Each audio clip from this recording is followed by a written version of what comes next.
Je suis à la Vinothèque, donc rue des Granges, et donc à la Vinothèque, comme vous le savez maintenant, à côté nous avons le bar de la Vinothèque, le bar à vin, que je filme en gros plan ici, le Contre-Chagrin, qui est donc le bar de Jean-Marie Huitel. Voilà, je rentre à l'intérieur, vous connaissez maintenant l'endroit. Jean-Marie, bonjour. Bonjour. Comment ça va? Ça va pas mal. Alors, qu'est-ce qu'on va avoir aujourd'hui de beau? Je voulais présenter un vin un peu original. C'est un vin qui vient du Languedoc, de Pouzol, dans l'Hérault. Ouais. C'est un vin complètement original, d'un domaine qui a toujours innové. C'est le domaine de l'Arjol. Alors, le domaine de l'Arjol, toujours innové, toujours été précurseur, parce que dès 1974 déjà, donc il y a 40 ans, il plantait des vignes de Cabernet. Ouais. Ensuite, il y a eu des vignes de Sauvignon, ce qui n'était pas évident non plus sur ces régions-là. Ouais. Et puis, plus récemment, au tout début des années 2000, le seul hectare de Zinfandel planté en France. Alors j'avoue que quand on m'a laissé ça à goûter, j'avais moi-même un a priori, parce que le Zinfandel, c'est cépage californien, on n'est pas sur un cépage français. Ouais. Qui, moi, m'avait toujours laissé une impression pas plus que ça, quoi. D'accord. Chaque fois que je goûtais. Bref. J'ai quand même laissé les a priori de côté, j'ai goûté, je suis tombé sur un vin passionnant en fait, qui est très très riche, qui a des arômes de fruits noirs, des touches réglissées.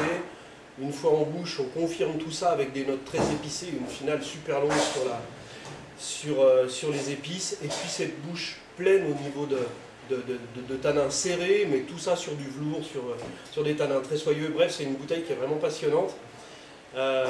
Avec des gens qui le sont tout autant, et je vous l'ai dit tout à l'heure, qui innovent complètement. Donc c'est vraiment un vin à goûter, qui a une richesse extraordinaire, mais à goûter sans essayer de toujours se référer à des classiques français, à toujours comparer. Ça fout tout en l'air de se prendre comme ça. Donc il faut le goûter pour lui-même. En tout cas, c'est passionnant et d'une richesse exceptionnelle. Il surprend. Complètement.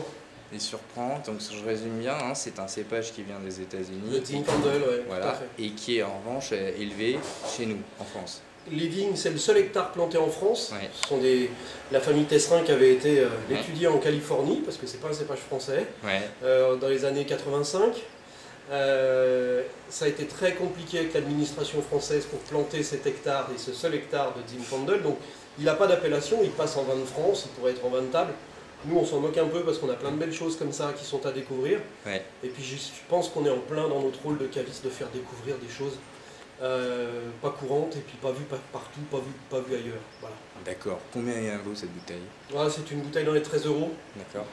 Relativement rare quand même. Et puis autre petite chose à mentionner, ouais. Ce sont des gens qui sont certifiés Terravitis. Donc c'est-à-dire que on n'est pas en certification bio. Ouais. Je ne recherche pas que ça. Ouais, c'est parfois un entonnoir, au mauvais sens du terme. Par contre, ce sont des gens en Terravitis qui sont respectueux de l'environnement, c'est-à-dire qu'on ne fait pas que soigner la vigne et pas mettre pas éviter certains traitements. On va au-delà en respectant tout ce qui entoure la vigne. Tout ce qui va avec. Tout ce qui va avec et qui est primordial. Bien, merci beaucoup. Alors donc c'est un vin qui vient d'arriver. Je vais juste derrière montrer rapidement, puisque comme vous avez pu comprendre, Jean-Marie vient de recevoir plein de bouteilles, hein, je vous les montre rapidement. Il y en a que vous connaissez déjà. Voilà, comme quoi on a ce qu'il faut à Thonon. Donc un grand merci encore à Jean-Marie Huitel, à la Vinothèque, hein, je fais un gros plan, voilà, vous voyez toutes les bouteilles qu'il y a pour ceux qui ne connaissent pas. Il y a largement de quoi se faire plaisir ici et on a vraiment les conseils d'un expert vraiment certifié. Au revoir, merci à tous, c'était Ma vie à Thonon.